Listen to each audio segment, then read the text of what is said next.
ঝালের চোটে নাক দিয়ে জল আর কান দিয়ে ধোয়া বেরিয়ে গেলেও এই রেসিপিটা খাওয়া কিন্তু একেবারেই ছাড়বে না, এতটাই টেস্টি হয় রেসিপিটা। তো বন্ধুরা, আমি আজকে শেয়ার করব দারুণ একটি ভর্তা কিংবা বাটার রেসিপি। নমস্কার বন্ধুরা, মায়ের রান্না অ্যান্ড ব্লগ চ্যানেলে আপনাদের সকলকে জানাই অনেক স্বাগত। আজ আমি হাজির হয়ে গেছি কাঁচা ধনেপাতা দিয়ে চিংড়ি মাছ বাটার রেসিপি নিয়ে। এটা এতটাই টেস্টি হয়েছিল, আমি লোভ সামলাতে না পেরে আমি ভাত নিয়ে কিন্তু বসে পড়েছি। গরম ভাতের সাথে অসম্ভব টেস্ট লাগে। তো চলুন আর বেশি দেরি না করে ঝটপট শুরু করি। তার আগে যারা এখনও চ্যানেলটাকে সাবস্ক্রাইব করেননি তারা কিন্তু অবশ্যই চ্যানেলটাকে সাবস্ক্রাইব করে পাশে থাকা বেল আইকনটা ক্লিক করে রাখবেন। তো প্রথমেই আমি এইখানে ধনেপাতা নিয়েছি আর নিয়েছি চিংড়ি মাছ। এখানে 100 গ্রাম মতো চিংড়ি মাছ আছে। এর আগেও আমি অনেকবার চিংড়ি মাছ বাটা কিংবা ধনেপাতা বাটা দেখিয়েছি। আজকেরটা একটু অন্যরকমভাবে আপনাদের তৈরি করে দেখাবো। এটা কিন্তু ভীষণই টেস্টি এবং ভীষণই সহজ, যে কেউ এটা বানাতে পারে। তারপরে একটা ফ্রাই প্যান বসিয়ে দিলাম। সরাসরি ফ্রাই প্যানের মধ্যে দিয়ে দিলাম সর্ষের তেল। আপনারা দেখে বুঝতেই পারলেন। সর্ষের তেলটা গরম করার পরে এখানে দিয়ে দিলাম একটা বড় সাইজের পেঁয়াজ কুচি। তারপরে ঝাল অনুযায়ী দিয়ে দিলাম কয়েকটা কাঁচা লঙ্কা।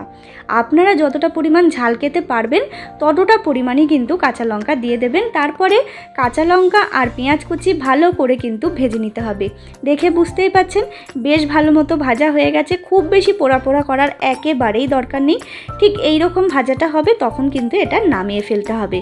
আর এই রেসিপিটা এতটাই চটজলদি হয় যে ভাত বাড়তে বাড়তে কিন্তু আপনারা এই রেসিপিটা তৈরি করে দিতে পারেন। এতটাই সহজ এবং চটজলদি হয়।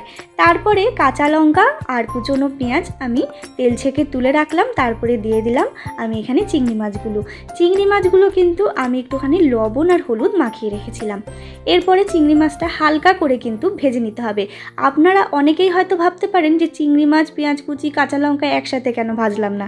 পেঁয়াজ আর কাঁচা লঙ্কাটা কিন্তু একটুখানি বেশি ভাজার দরকার ছিল, আর চিংড়ি মাছটা একদমই কম, কারণ চিংড়ি মাছ বেশি ভাজলে একদম শক্ত হয়ে যায়। এটা আপনারা সকলেই জানেন। তারপর চিংড়ি মাছটা হালকা করে ভেজে আমি কিন্তু তুলে রেখেছি। একটু ঠান্ডা করে আমি একটা মিক্সিং জারের মধ্যে সমস্তটা দিয়ে দিলাম। তো দেখুন, আমি এখানে মিক্সিং জারে করছি। আপনারা চাইলে কিন্তু এটা শিলনোড়াতেও বেটে নিতে পারেন, যার যেরকম সুবিধা। এরপর দিয়ে দিলাম 1 মুঠো কাঁচা ধনেপাতা। যতটা হাতের মুঠোয় কাঁচা ধনেপাতা ধরবে ততটা পরিমাণ কিন্তু ধনেপাতা দিয়ে দিতে হবে। তারপরে আমি ঢাকনাটা আটকে মিহি করে কিন্তু পেস্টটা তৈরি করে নিয়েছি। দেখে বুঝতেই পাচ্ছেন কতটা মিহি হয়েছে। ঠিক এরমভাবে কিন্তু শিলনোড়াতেও আপনারা বেটে নিতে পারেন।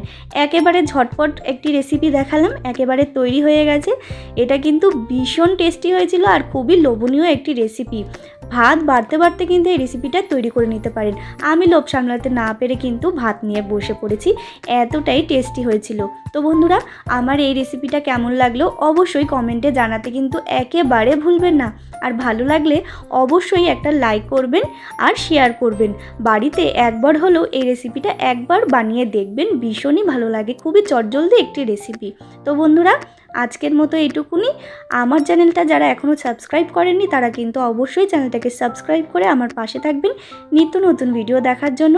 আবারও হাজির হয়ে যাব নতুন কোনো রেসিপির সাথে। ততক্ষণের জন্য ভালো থাকবেন। ধন্যবাদ।